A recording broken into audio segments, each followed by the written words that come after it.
રંગીલા શહેર રાજકોટમાં પણ ભાઈ બહેનના પવિત્ર સંબંધ ધરાવતા રક્ષાબંધન પર્વની ઉજવણી કરાઈ, જેમાં અનાથ બહેનોએ રક્ષાબંધનની અનોખી રીતે ઉજવણી કરી।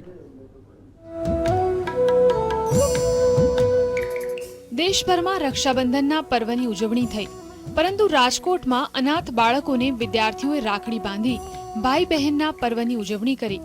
તો દુર્ગા વાહિનીની બહેનો નિરાશ્રિત બાળકોને રાખડી બાંધીને રક્ષાબંધનના પર્વની ઉજવણી કરી।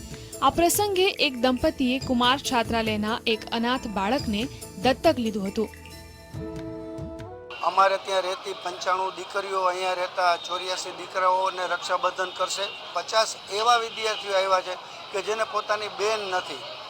આ બધા બાળકોને એટલે કે એ વિદ્યાર્થીઓને પણ અમારી બાલાશ્રમની દીકરીઓ રક્ષા બાંધશે। દુર્ગા વાહિની દ્વારા દર વર્ષે અલગ અલગ જગ્યાએ રક્ષાબંધન આવી રીતના અમે કાર્યક્રમો ઉજવતા હોઈએ છીએ અને દર વર્ષે કાઠિયાવાડ બાલાશ્રમ છે, બેરામુંગાની સ્કૂલ છે, તેમજ રાજકોટના બધા જ પોલીસ સ્ટેશનોમાં જઈને બધાને રાખડીઓ બાંધતા હોઈએ છીએ। રાજકોટમાં આવેલા નિરાશ્રિત બાલાશ્રમ ખાતે 1200થી વધુ દીકરીઓ ઉછરીને સાસરે વળાવવામાં આવી છે, જેમાં દર વર્ષે ઘણી દીકરીઓ આંગળીયા કે પોસ્ટ મારફત રાખડી મોકલે છે, તો કેટલીક બહેનો બાલાશ્રમ પહોંચીને જ રક્ષાબંધન ઉજવે છે। તેમ આ વર્ષે પણ રક્ષાબંધનનું પર્વ ઉજવાયું। મયુર સોની, GSTV,